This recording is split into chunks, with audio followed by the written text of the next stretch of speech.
Hey class, welcome back. So for the next topic, we're going to discuss the phase two, or the requirements gathering and analysis. Requirements gathering and analysis phase. The analysts define the problem and generate alternative solving. So what we have discussed earlier, no. Um, so we're going to gather an analysis phase. So first, we're going to define the problem. What is the problem? And we're going to generate the alternative for solving. Ibig sabihin, alternative for solving is, or generate alternatives for solving is that nagawa tayo ng mga, si analyst is gumagawa ng uh, mga solutions, no? Para magkakaibang solutions, depende doon kung ano yung mas appropriate doon sa problem o sa pagka-define ng problem. Okay? First step, then we're going to gather the requirements. Then we're going to take the interviewin nila yung mga user, mag-take ng surveys, observation, and job approach. Ano ba yung job approach? So the job approach is that the joint application development, yun yung job, no? Methodology offers a consistent, repetitive, and effective process for software development product. Okay. Okay? So, usually, ang JAD approach kasi is methodology that involves the client, or the client is the user. Para dun sa design. Dinesign yung product or dinesign yung software. Okay? So, kaya siya tinawag na JAD, Joint Application Development. Okay? So, yung gagawa at the same time yung user. So, more on the discussion. Okay? So, team uses this information to determine what the new system should do. No? Meron mga processes, ano ba yung mga output, ano ba yung gagawin, what's in it for them, for the user, and what data is needed for this process to be performed. Ano yung ba yung mga data na kailangan natin? O data analysis naman. Okay? So, next is phase 3, design phase. So, analysts choose the solution that the most realistic and offers the highest payoff for the organization. So, kanina is we are just creating or generating a solution. Pero dito naman, the analyst naman will going to choose the solution that the most realistic, no? And ano ba yung mas bibigay ng highest payoff for the organization, mas malaking impact, good impact ang sabihin natin. Okay? Output of this phase, document with exact specifications for implementing the systems. Includes files and database, no? Ibig sabihin, may mga files and database na nakasama, forms, and kung ano yung mga reports na kailangan natin. And this is for the documentation and procedures, hardware, and software, networking components, and general system specifications. So lahat ng specifications na kailangan natin. And ano yung mga expected reports and other documentation na kailangan natin, including the procedures and hardware. Okay? Prototyping. So, I'm not sure if you are familiar with the prototyping, pero this is that parang gumagawa ka ng equivalent na parang merong halimbawa ikaw, may ang prototype mo ng isang tao is ano yung prototype ng isang tao? For example, puppet. So, ang puppet is that parang gagawa ka ng puppet para mapakita mo dun sa client mo na ito yung magiging itsura ng product natin o ng tao kapag halimbawa ikaw nasa dito gusto mo nandun ka sa isang business na i-evolve mo yung isang tao from ang look niya is probinsyana papuntang Manlabon, parang gano'n. So prototype mo, pag-gaano ka ng puppet na ito yung magiging ito yung magiging itsura once na ito yung magiging itsura na itong tao na to once na ma-evolve mo siya. Parang gano'n. Okay? Okay, so parang gano'n yung concept niya. No? So, prototyping is a small-scale version of the system to is develop large amount of to illustrate the system's benefit, allows the user to offer feedback. So, ano to, no? Tulad nung kaninang prototype na binigyan ko, no, para sa isang tao, once na mapakita mo na yung prototype nung binigay ko example, halimbawa yung puppet, manghihingi ka naman ng feedback dun sa target user mo. Yung, pogi ba siya? Or maliit ba siya? Matangad ba siya? Parang gano'n. Ito naman, if we're going to relate it, no, parang papakita mo yung parang overall no version niya. Pero hindi pa siya final. No? Parang, ito pa lang yung parang idea. So, ganun yung prototype. And prototypes are used for gathering system requirements, helping to determine system requirements, determine a system technical feasibility, and selling the proposed system to user and management. So, parang yung pinapakita ko, no, yung pinakita ko na example kanina. Meron kang meron kang puppet na papakita mo kung ano, ihingi ka ng feedback para makikita mo na kung okay siya, makikita mo, wow, dati ganito yung probinsyano yung ano niya, yung look niya, tapos ngayon naman, ano na siya, Manila boy na, iba na yung, and professional, very professional yung dating niya. So, yun yung mga ibebenta mo dun sa management and also dun sa user. Parang, kung we're going to relate this into a system, is papakita mo kung ano yung mga idea na meron ka on your mind na hindi pa siya final. Sabihin mo, this is the system looks like, parang gano'n. Okay? Next. So prototype, next steps for the prototyping, define the initial requirement, develop the prototype, review and evaluate the prototype, revise the prototype. So, si prototype is papakita mo lang kung ano yung nasa idea mo, and then kung halimbawa meron silang pinapa-revise, pwede naman. Na? Pero you have to develop it first and then present to the client or present to your management or also with the user.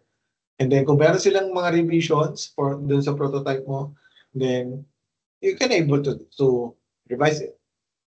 Okay? So numerous prototyping development tools are available.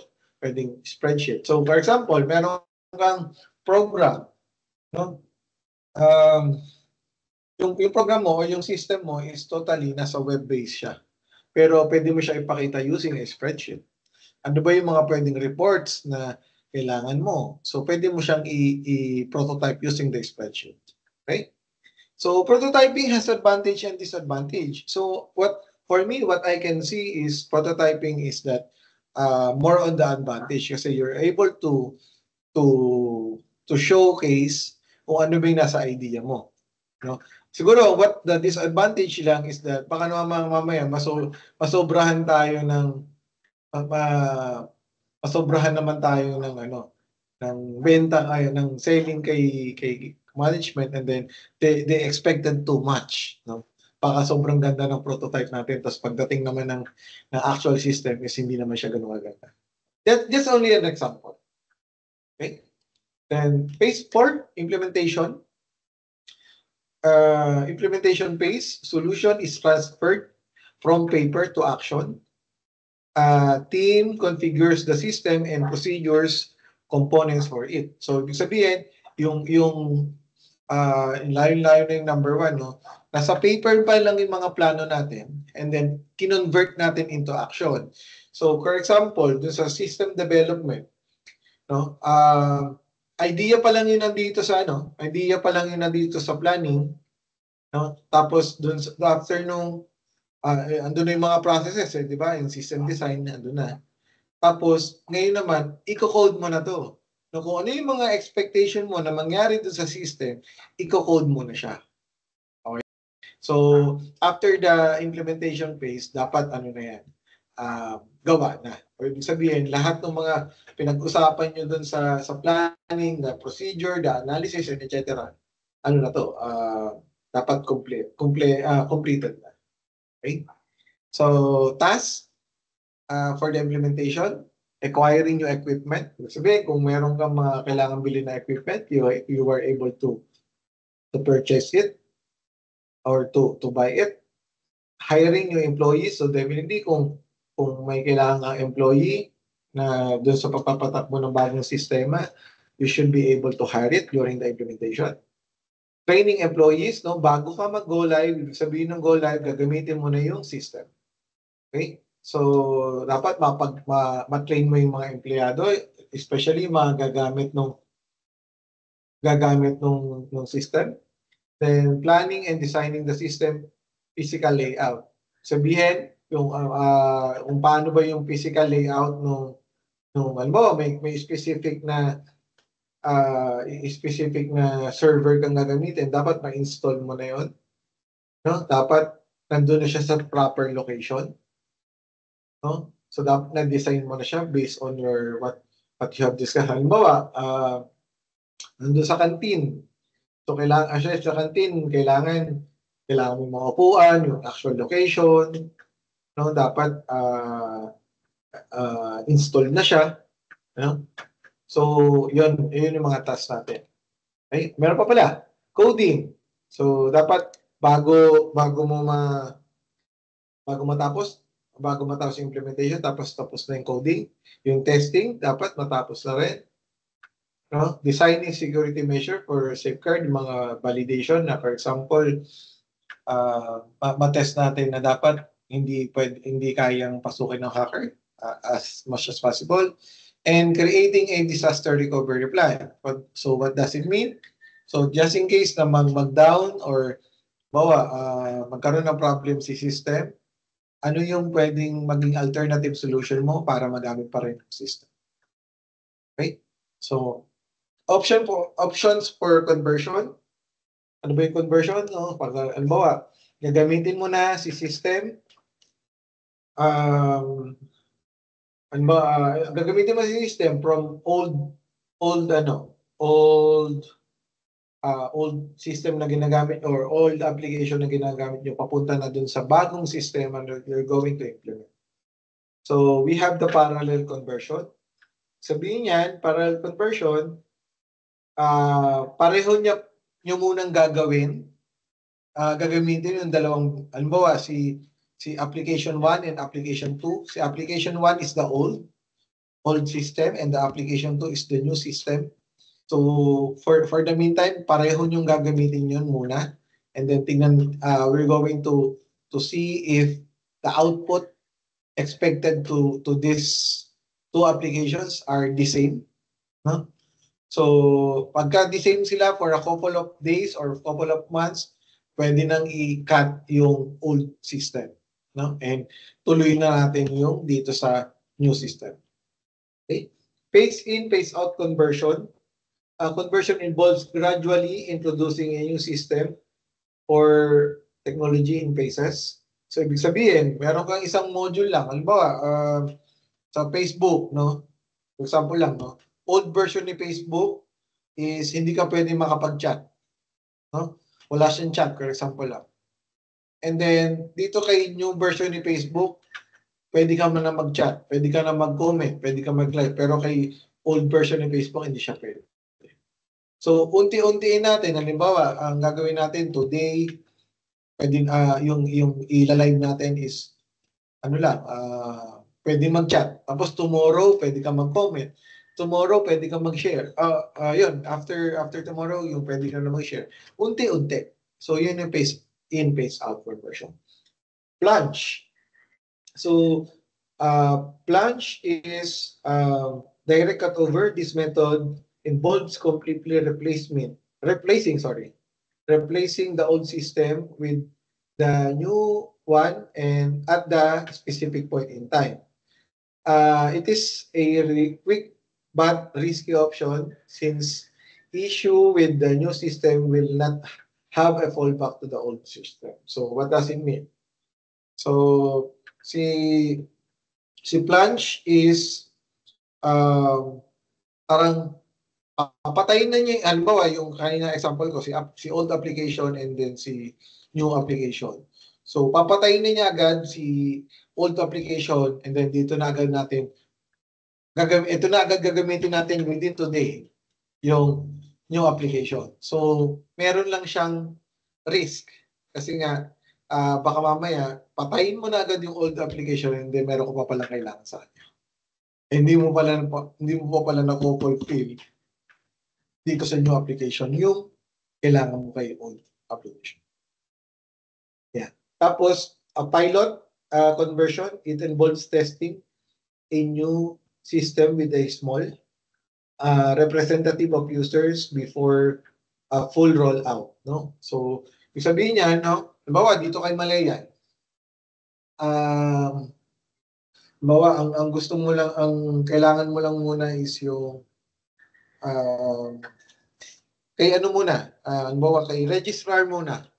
Then pag nakita mo na kay registrar na working na siya, lahat ng expected mo gumagana, expected mo na functionalities gumagana, that's the time na pwede mo siyang i-roll out na or ipagamit na for the whole Malayan employees. So una, again, mag-uumpisa ka lang muna dito sa maliit na grupo, no? And then pagka okay na lahat ng functionalities gumagana, that's the time na pwede mo na siyang ipagamit or i-roll out dun sa whole Malayan. Okay? So, yun lang muna. Next, request for proposal. Written document with detailed specifications used to request bids for equipment, supplies, or services from vendors. Usually prepared during the implementation phase. Advantage, all vendors get the same information and the requirements.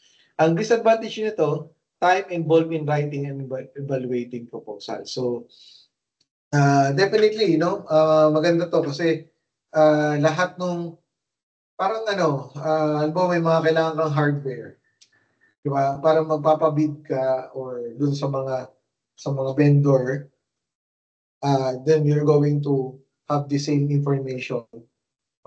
Or yung mga vendor will be able to get the same information and the requirements. Then babalikan ka nila dun sa mismong proposal nila papunta sa'yo. Okay? O papunta dun sa company. Para at least dun sa equipment or supplies na kailangan mo coming from the vendor na yun, will be able to provide you the appropriate quotation. Okay? Disadvantage, yun nga, yung time lang involved in writing and evaluating kasi it will take time. Pero, that's yun. Okay, implementation alternatives, we have insourcing. Insourcing, ibig sabihin, nasa loob or nasa organizations nasa loob ng organization nyo yung team that we're going to develop the system. Self-sourcing and user develop information system with little or no formal assistance from the information system team. Ibig sabihin, yung user lang mismo yung gagawa or magde-develop ng information system na yun. And managers are concerned about the end user's lack of adequate. Ibig sabihin, lack of information that they know. Right? And then another implementation alternatives, we have the outsourcing. Ito the usual to. No, organizations hiring an external vendor or consultant who specializes in providing development services. Ibig sabihin, ito yung mga mga service provider, no, na pwede siyang possible na halimbawa dito sa Pilipinas na within our location lang, no? Pwede rin naman na near shore at ito yung onshore, no, within our country, or near shore, it is within the outside our country, pero same natin, same time zone. Ibig sabihin same time, halimbawa ano ba yung same time natin? Singapore, no, same time natin yan. Ano ba? Not sure kung Taiwan kung same time natin, no? Pero Malaysia, alam ko same time natin. Okay? Yung offshore naman, it is outsourcing involves contracting with companies in distant countries. Ibig sabihin, kung halimbawa ngayon, nasa Pilipinas, tapos kukuha tayo ng kung gagamitin natin ng offshore, definitely yung magsusupport sa atin or gagawa yung i-hire natin, no, to develop yung services na kailangan natin is coming from Japan, for example, or Canada, US. So, ayan. Ano yung disadvantage naman of outsourcing? So, loss of control kasi definitely they are the one who managing our services, or they are the one who providing or managing the services. Dependency, we are dependent to them. No? Vulnerability of strategic information, ibig sabihin, ay bibigay natin ng mga information na kailangan nila, no? Kahit may mga information na critical information, no? We're going to provide it to them. Okay? So that's it for now, and we're going to upload another video for the next topics.